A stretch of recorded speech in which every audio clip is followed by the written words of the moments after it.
Friend ஒரு viewers வந்து உங்களுக்கு சட்னிக்கு தேங்காய் வெட்ட தெரியுமான்னு கேட்டிருக்காங்க. வாங்க ஒரு ஹோட்டல் உள்ள போகலாம். ஃப்ரெண்ட்ஸ், கீழ்பெரும்பாக்கம் தரப்பாலத்தில் உள்ள ஸ்ரீ அபிராமி ரெஸ்டாரண்ட் ஹோட்டலுக்கு வந்தாச்சு. வாங்க ஹோட்டல் உள்ள போகலாம், போய் தேங்காய் வெட்டலாம்.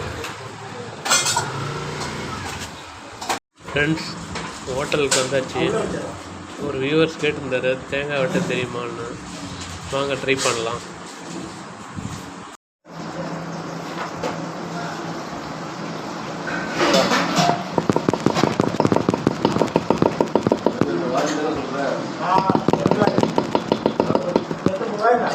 எதுவும் இல்லைடா,